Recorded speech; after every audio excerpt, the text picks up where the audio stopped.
Salam dəyərli izləyicilər, Sirli Kodlar kanalımıza xoş gəlmisiniz. Bu bir təqdimat videosudur. Növbəti mövzularımızda bəşəriyyətin yaddaşına doğru mühüm qapılar açmaq istəyirik sizlər üçün. Bu qapıları açmaqda bizə Şakir müəllim Qabıstanlı yardım edəcək. Xoş gəlmisiniz Şakir müəllim. Çox sağ olun, minnətdaram, təşəkkür edirəm. Zəhmət olmasa özünüzü təqdim edin. Mən Şakir Qabıstanlı Həmzəyev, 1974-cü ildə Pedaqoji İnstitutunun Tarix fakültəsini bitirmişəm. Hal-hazırda coğrafiya üzrə fəlsəfə doktoruyam. Mövzum isə ən çox sevdiyim variantlardan biri toponimlərdir və Qobustan inzibati rayonunun toponimlərinin tədqiqi mövzusudur. Bu sahədə mən müdafiə edib fəlsəfə doktorunun adını qazanmışam. Kitablarınız barədə məlumat verərsiniz. Hal-hazırda mənim 15-ə qədər kitabım var. Yəni bu kitablar müxtəlif sahələri əhatə edir. 5000 səhifəlik və Grant mükafatına layiq görülən əsərlərdir. Burada əsasən əsərlərin ana mahiyyəti bəşəriyyətin başlanğıc nöqtəsinə vurğulanır və müxtəlif sahələrdə bu məsələlər geniş şəkildə izah edilir və elmi simpoziumlarda bu məsələlər alimlər tərəfindən əksəriyyəti qəbul edilmişdir, təsdiqini tapmışdır. Şakir müəllim, çıxışlarınızın çoxunda iddia edirsiniz ki, bəşəriyyət başlanğıcını Azərbaycandan götürüb. Bu çox ciddi iddiadır. Bunu necə izah edə bilərsiniz? Çox düzgün sualdır, vaxtında verilmiş sualdır. Mən sizin sualınızı iki dünyada tanınmış alimlərin fikirləri ilə başlamaq istəyirəm. Birinci fikir 70-ci illərdə çox populyar olan Karl Marxın belə bir fikri var idi. Filosoflar dünyanı müxtəlif cəhətdən izah edir. Məsələ onu dəyişdirməkdən ibarət. Çox düzgün vurğulardır bunlar. İkincisi isə İngilis alimi Popper bildirir ki, alimlər ora-bura yozsalar da bəşəriyyətin başlanğıc nöqtəsi tapılmamışdır. Alim çox düzgün buyurur. Müxtəlif variantlarda bəşəriyyətə alimlər müdaxilələr etmiş tarixinə, müxtəlif fikirlər söyləmişlər. Lakin bu fikirlər müasir tələblərə tam uyğun gəlmir. Mənim apardığım tədqiqatlar isə tamamilə başqa bir prizmanı ortaya atır ki, bunun da kökləri bağlanır Qobustan dediyimiz Qobustan qayası rəsmlərinə və xalça şəhərlərinə, üstəl Azərbaycanın folkloruna. Ümumiyyətlə, bəşəriyyətin başlanğıcını biz tapmalıyıq mifologiyada. Mifologiyanı bəziləri əfsanə kimi, nağıl kimi qəbul edir. Aslında belə miftah açar deməkdir, elmin açarı deməkdir.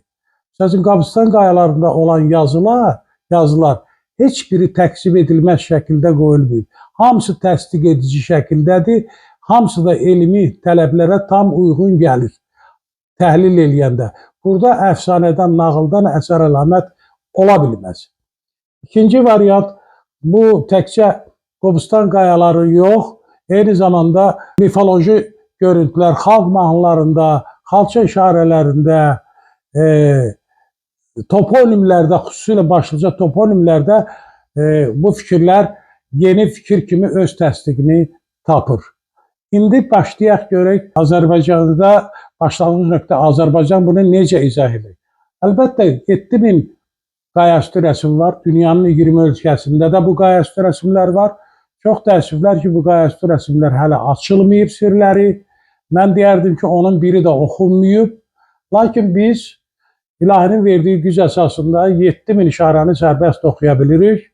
Eyni zamanda bununla paralel xalq mahnılarını və xalça işarələrini bunları birləşdirdikdə tamamilə istədiyimiz variantı alırıq. Necə? Birinci, dinə görə, dini nəzəriyə görə, Qurana, İncilə, Tövrata əsasən bəşəriyyətin əcdadı, ilk insanı olan Adəm cənnət bağına düşür. Quranda isə bu gedir Ədin. Ədinin mənası da cənnət bağı mənasını verir. 4 qoşa çaydan birinə düşür. 4 qoşa çaydan birinə. Bu 4 qoşa çay Hindqand gedir, Amudərya, Sırdərya gedir, Fərəd, Dəclə çay gedir və Kür-Araz gedir. Verilən mənbələr, ədəbiyyatlar istiqaməti götürür Hindistana. Adəm Hindistana düşüb və elmi şəkildə də götürəndə ilkin başlanğıc kimi yazılar, Şumer yazıları, Orxan Yenisey yanları öne çıxır. Lakin Qobustan qayaları ilə müqayisədə bunlar tarixi baxımdan çox geridə qalır. Yəni Qobustan bunları çox öncələyir, qabaqlayır və əcdadi sübutlarla ortaya qoyur. Qədim ateşpərəstlərin dilində isə cənnət bağı gedir Qarabağ. 4 qoşa çaydan biri mən Kür-Arazı götürürəm. Çünki toponimik baxımdan o adlarda elə bir dərin məna yoxdur. Amma Kür mənası götürəndə Kür məkan deməkdir. Kürə, yer kürəsi deməkdir. Demək bu toponimik baxım göstərir ki, başlanğıc nöqtə buradır. Kür, məkan, ilkin məkan deməkdir. Və cənnət bağı da bu qoşa çayın ətrafındadır. Kür təbiətin adəmidir. Belə saymaq olar. Araz isə əslində arizdir, sonradan əmələ gələn. Yəni Araz isə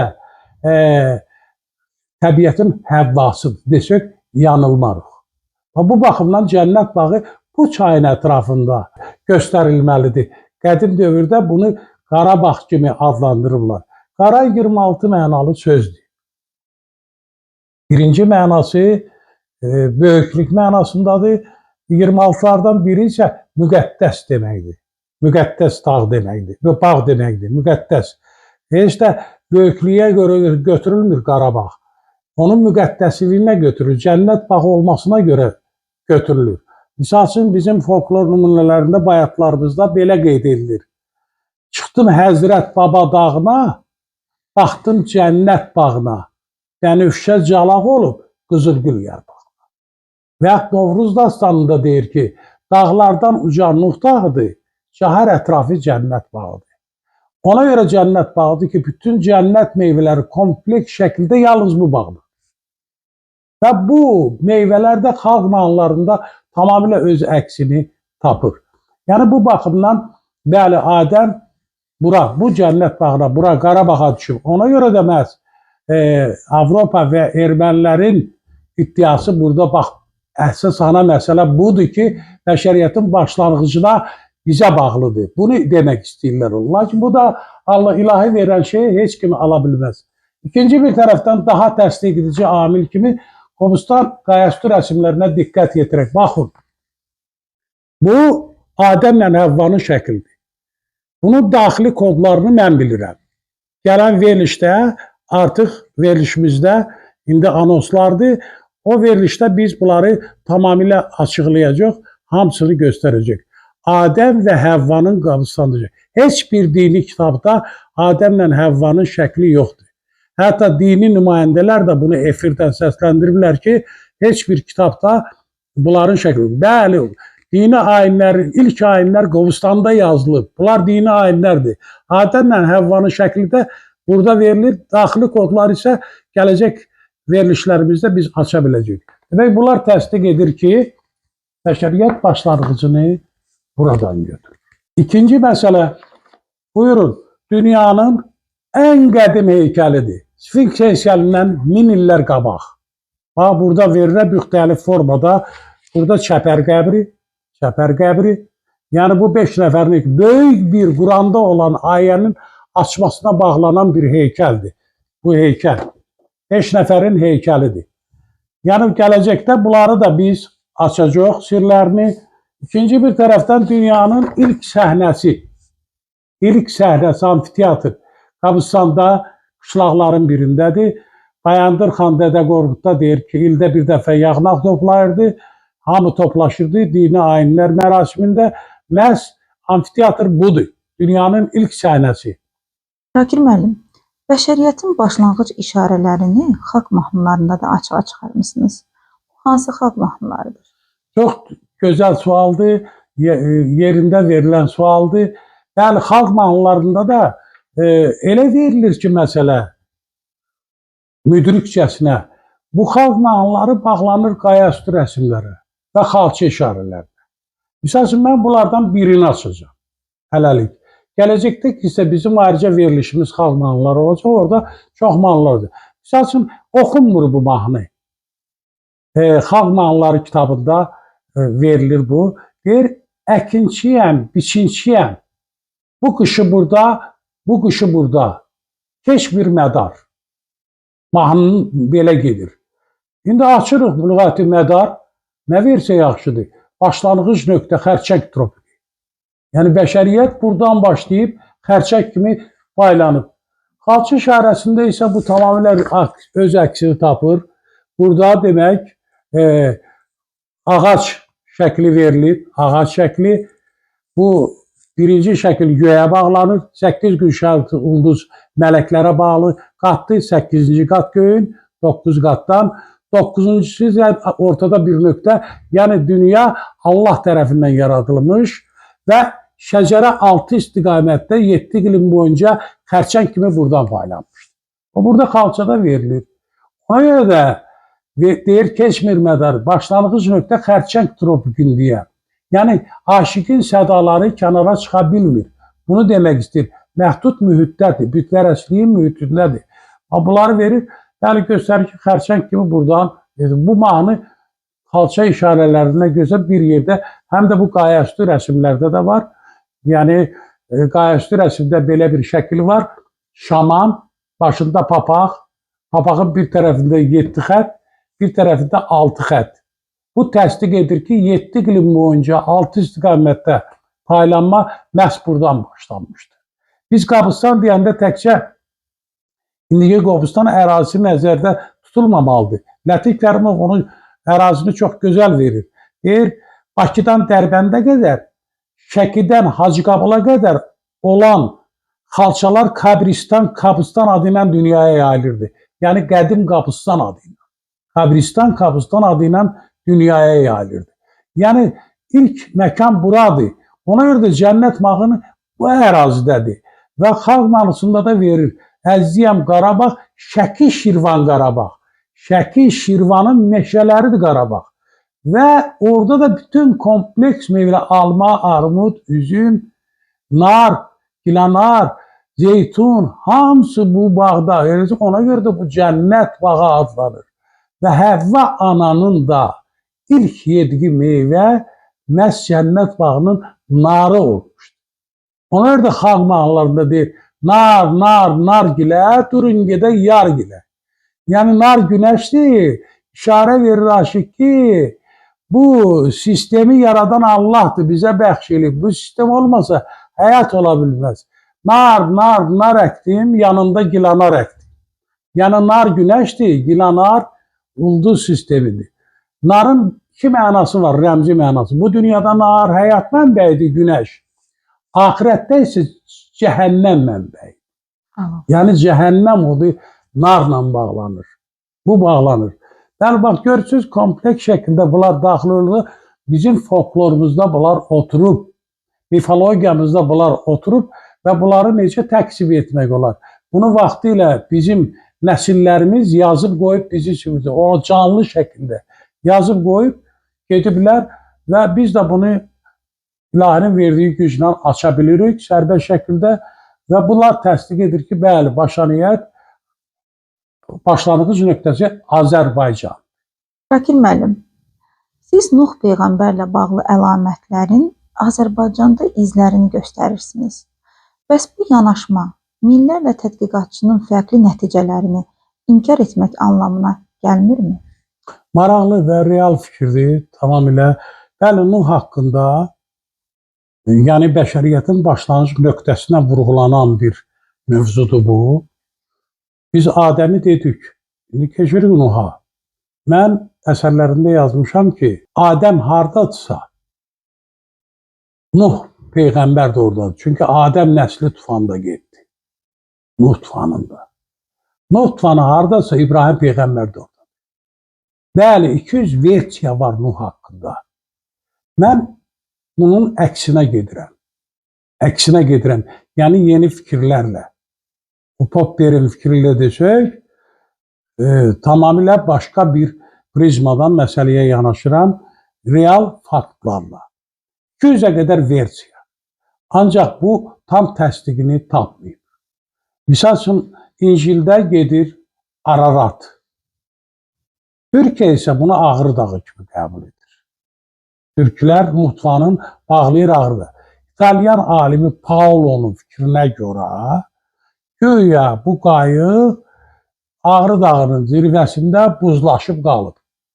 Bu tamamilə cəfəngiyyət, yanlış bir fikirdir. Əvvələ Quranda qeyd edilir ki, sonda Rəbbim mənim qayığımı sonar yerdə, bərəkətli yerdə saxla. Orada düşün nə yedi o? Bax, bu adamlar nə yedi? Təbii çılpaq, yalın halda. Bu özü verir ki, Quran ayəsində ziddir bu. İkinci bir tərəfdən Quran ayəsində gedir Cudi dağı. Cudi dağı cömərtlik dağdır. Yəni 4 kilometr yüksəklikdə bu dağda şeytana daş atılır. Ona görə də bu yerə Gərdiman adı veriblər. Dünyanın fələk evi. Bu yerə Qəbələ yox, Qəblə miladdan qabaq Qiblə kimi adlandırıblar. Bayaq dedik axı Cənnət bağı Bakıdan Dərbəndə, Şəkidən Hacıqabula qədər ərazilərə əhatə edir. Burada xalçalarda isə Nuh tufanı tamamilə təqsim edilməz şəkildə göstərilmişdir. Necə? Baxın, Qabistan xalçalarında, ancaq xalçada, bir dənə xalçadadır bu dediyim elementlər, bir dənə xalçada verilir. Yəni, 2-ci Dünya mən xalça muzeyini gəzmişəm, tamamilə bütün mərtəbələri gəzmişəm, yoxdur bu xalçadan. Bəlkə də dünyada yeganə xalçadır ki, burada bütün bəşəriyyətin başlanğıc nöqtəsi silsilə şəklində verilir. Baxın, qayıqdır, dorda quş. Görürsünüz? Qayıqdır, bu müjdəçi quş sayılır. Burada xalçada göstərilir ki, Nuhları harada olub, hansı ayda olub, hansı saatda olub, qayıqda neçə nəfər olub, neçə kişi, neçə qadın olub, tufan neçə gün olub və sonda bu qayıqda qalan nəslə nə ad verir? Burada göstərilir, İncildə 3 yerdə göstərilir, İncildə vurğulanır. Qayıqda cəmi 8 adam. 8 adam. Buyurun, baba, qayıqda 8'li xətlərlə verilir. Görürsünüz? Xətlərlə verilir. 8 bölünür 4-4'ə. 4 kişidir, 4 qadın. Nuh arvadı 3 oğlu gəldi. Verdi 8'liyi. Burada da sarı rəngdə 8'liyi verir. Tufan 8 gün olur. 7 gün neçə?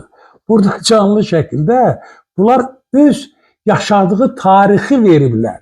Bu nəsil xalçı şəhərlərdə. Ona da bunun eli yoxdur, məhdudiyyəti yoxdur. 8000 altıya gedir. Bu tarix çıxır. Burada göstərilir. Burada bir nöqtə, bax, vahid Allahdır. 8 güşəli ulduz, burada göstərir ki, 8 güşəli ulduz, yəni göy 3 qatdır. 9, 7, 8. 8 qat mələklər olan qatdır. Burada verir. İkinci bir tərəfdən fikir verir nöqtələrə xalçada, dairəvi nöqtə. 120 dənə nöqtədir. Bu nəyi göstərir? Xəqarında verir ki, 120 gün Nuh Allahla danışdı. Rəbbim, mənim nəslimin günahlarını bağışla. Dedi, Nuh, bağışlayıram. Bir şərtdən 10 təmiz adam tap, bağışlayayım.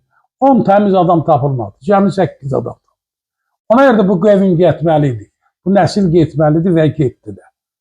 Yəni, 8 gün ərzində tufan etdi. Bunlar sakitcə dalğalar arasında 300 kilometr. Mənim fikrimcə Bakı bilgahından başlayıb Quba bilgahında qutarır. Sıznak Baba dağıdır. Gəlir çıxır ora. Mifologiyada, folklor nümunələrində hər meyvənin öz funksiyası var. Alma ulduz deməkdir. Heyva ay deməkdir. Nar günəş deməkdir. Gilanar da ulduzlar deməkdir. Üzüm isə ulduz toplusu da deyilir. Bu adi üzüm bağı yox, kainatın üzüm bağıdır. Ulduz sisteminə bu daxil olur, aşıq, ora daxil olur. Bağa girdim üzümünə. Allahın yarattığı kainat üzümünə girdi bu. Tikan batdı dizinə. Buna bəh gəldi, buta gəldi buna. Əyildim çıxartmağa, yar sataşdı gözümə. Yəni əyiləndə artıq o günəşi görür. Onun yarı günəşdir. Günəş Leylinin bir adıdır. Leyli günəşə deyilir. Bilal Şirvanlı Leyli Məcnun əsərində anası sual verir İbrahimə. Deyir, İbrahim, sənin sevgilinin adı nədir? Dəlicəsinə sevdiyin qız kimdir? Deyir, o hüsnü mələk. Gəl ona Leyli deyək. Leyli gecə gündüzə deyilir. Leyli günəşə aya deyilir. Üzüm bağına girmir. Necə hani üzüm bağına girdi? Tikan batdı dizinə. Əyilir çıxartmağa, yar ayağının altındaymış. Yar satışdı. Məntiqsiz bir fikirdir. Ha, burada yar Allahdır. Bağçası kainatdır. Üzüm bağı kainatın ulduzlarıdır. Bura girir. Bu İbrahimin aşıqlığıdır. Xalq nağlarının hamısı İbrahimə bağlıdır əksəriyyəti. Bunları gələcəkdə biz bir açacaq. Quran ayələrində oturub bunlar. Ulduz sistemi. Yəni, belə mahnılar çoxdur. İstənilən qədərdir. İndi mən birini deyirəm, bunu sual verdiniz, bunu açıram. Bəli, burada üzüm bağı kainatdır. Ulduz sistemidir. Aşıq ora daxil olur. Buna buta verilir. Günəş də onun yarıdır. Allahın yarattığı, bizə həyat verən günəş budur. Ona görə də xalq nağılında, dastanlarda çox gözəl deyilir. Dağlardan uca Nuh dağıdır, cahar ətrafı cənnət bağıdır. Bax, burada verir ki, yəni cənnət meyvələri olan yerdə Nuhun da lövbəri dayandı. Adəm də oradadır, Nuh da oradadır. Bunları bir-birindən ayırmaq olmaz. Çünki tufanda gedən Adəmin nəsli getdi. O da çox ərazi deyildi. Balaca kiçik bir ərazi. Adəmin doğulmasından hadisə 1250 il sonra baş verir. 1250 il sonra. Sonar yer, bəli, İsmailli Quba, Qəbələ ərazisini vurğulayır. Şamaxı ərazisini vurğulayır. Və Kəbə də, qədim Kəbə məhz Baba dağı sayılır. Ona görə də ora qəblə, bilatdan qabaq qiblə deyilir. Biz onu eləmişik Ptolomey Xabala, Rus eləyib Qabala, biz də eləmişik Qəbələ. Qəbələ sözündə heç bir məna yoxdur. Qəblə və qiblə mənasında təsdiqini tapır. Şakir müəllim, xalq mahnılarının birində belə deyilir. Bağa girdim üzümə, tikan batdı dizimə. Əyildim çıxartmağa, yar sataşdı gözümə. Burada sadə bir sevgi diyaloqundan daha çox, sanki ruhun təkamül yolunda qarşılaşdığı imtahanların poetik ifadəsi vurğulanır. Siz bu misralarda hansı ruhi və simvolik qatları görürsünüz? Bağ, tikan, əyilmək və yar obrazları bizə hansı qədim yaddaşlardan xəbər verir? Çox gözəl məni duyğulandırdınız. Fikirləriniz çox burada böyük, bəli, ruh oturub, böyük ruh oturub. Bağa girdim üzümə, tikan batdı dizimə. Əyildim çıxartmağa, yar sataşdı gözümə. Çox maraqlı, mən diqqət yetirmişəm. Mahnı oxuyanda əksər adamlar elə bilir ki, üzüm bağına girirlər. Mifologiyada, folklor nümunələrində hər meyvənin öz funksiyası var. Alma ulduz deməkdir. Heyva ay deməkdir. Nar günəş deməkdir. Gilanar da ulduzlar deməkdir.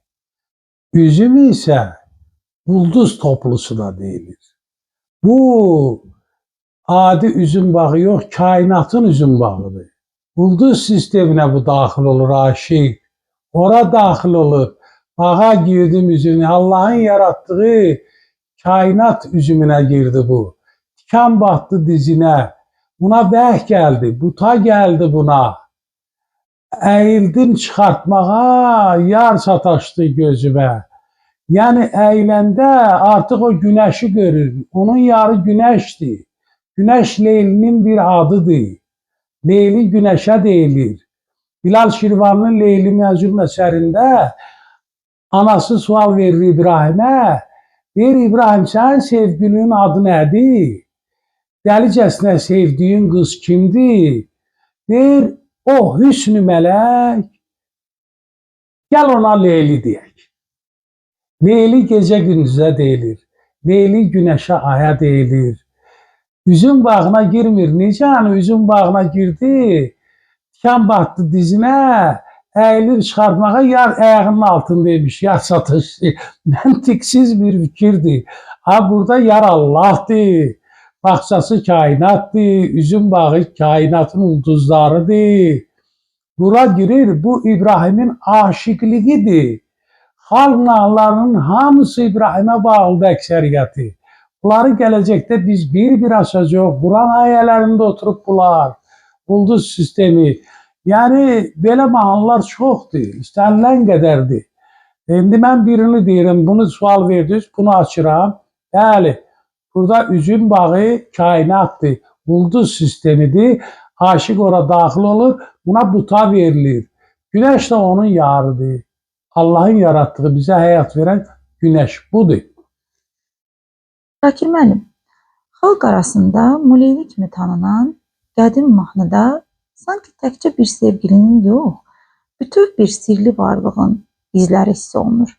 Sizcə bu mahnıda Leyli obrazı nə qədər ədəbi bir qəhrəmandır? Çox gözəl, çox maraqlıdır. Bəli, bəzilər oxuyur bu Leyli. Bəzilər oxulur mu Leyli. Muyə şivən qopartma mənasındadır. İşarə isə budur, bu Leyli. Deyir, necə deyir mahnıda? Pəncərənin milləri, belə oxuyurlar. Pəncərənin milləri, açıb qızıl gülləri.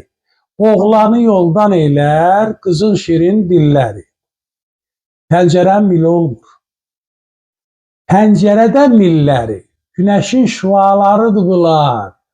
Onun şüalarından da açıb qızıl gülləri.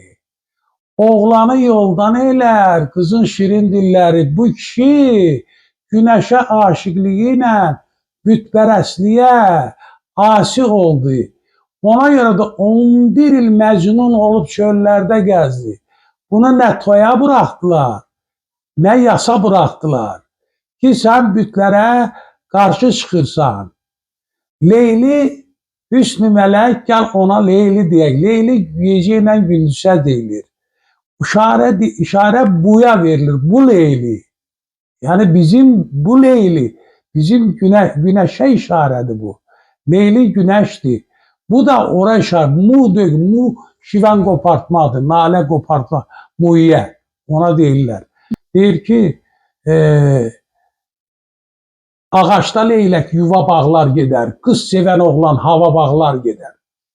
Yəni bu qız o qız deyil, leylək ara hündürdədir. Ağaçda leylək yuva bağlar gedər, qız sevən oğlan hava bağlar gedər. Yəni güneşə aşıqlığı ilə bu havalandı, yerə göyə sığmadı. Mahnılar Peyğəmbərin, ona görə də mahnıda deyir ki, bu yerlərin aslanıdır çobanlar, bu yerlərin sultanıdır çobanlar.